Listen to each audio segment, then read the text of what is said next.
traveling to China, they are very likely to make two big mistakes: taking Chinese gifts for granted and handing tips to the Chinese. With the help of Mark Salzman's 1986 travel novel, which tells stories of his experiences during his 2 years living in China, we have put together this list of do's and don'ts about gifts and tips if you are ever traveling in China.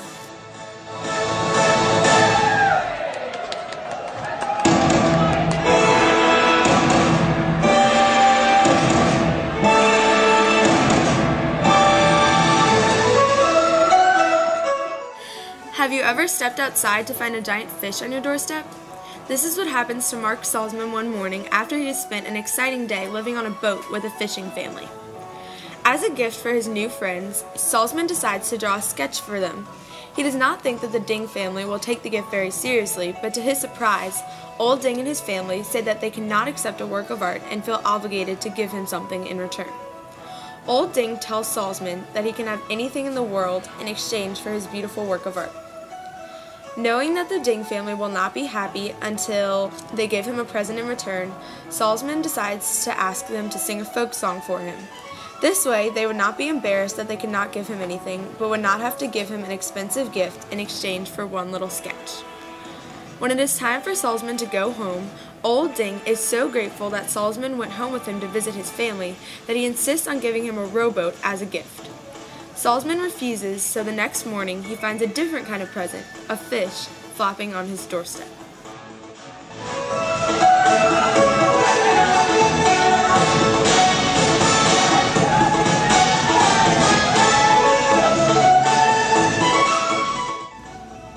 Receiving a gift in America is very exciting, but in China it is often common when receiving gifts to be polite and quiet and open your gifts in private.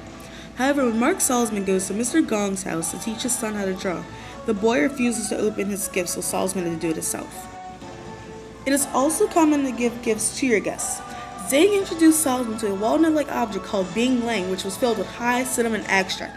Salzman didn't realize that these nuts contained alcohol in them, and so when he took them, he became intoxicated. In China, this was a sign of politeness, but in America, it is not the main goal.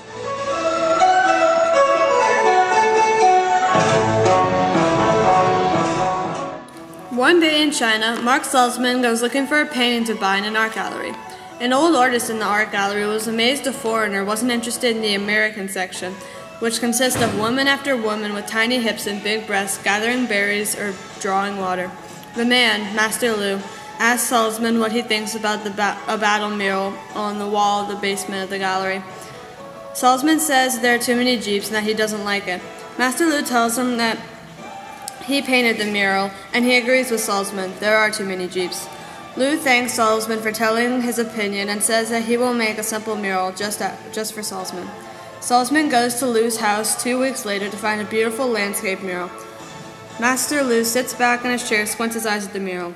No jeeps, just mountains, he says.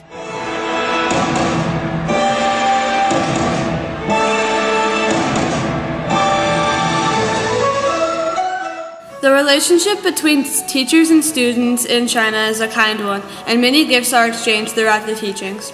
Mark Salzman's Tai Chi instructor, Teacher Hai, was pleased with Salzman's performance in his more relaxed form of martial arts, but points out that he doesn't dress warmly enough.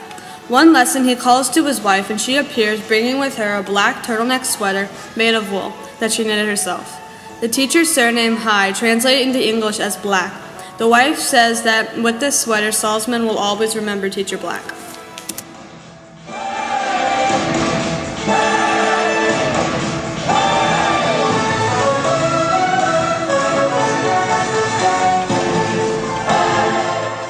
Chinese love gifts. However, one gift they especially love is American novels. One example occurs when Salzman notices one man's particular interest in his American books. After much complaining of how inappropriate the books were, the old man asked Salzman if he could borrow one of his books, The World According to Garp. Another example of giving American books for gifts occurs when Salzman is talking with one of his teacher's friends, Lin. After assuring Lin that he could get him a book about Michelangelo, Lin kindly says to Salzman, "Ah, well, but if you can't get the book, don't worry about it. Sometimes, you know, a thing can seem easy one day and impossible the next." Once Salzman gets the book, he cannot deliver it to Lin because Salzman has discontinued his lessons with Master Zhang, which is a disrespect to him. Since Zhang and Lin were such good friends, Zhang would not be able to give the gift to Lin. However, even if there were a way to deliver the gift to Lin, he would not accept it, for he has disrespected Zhang.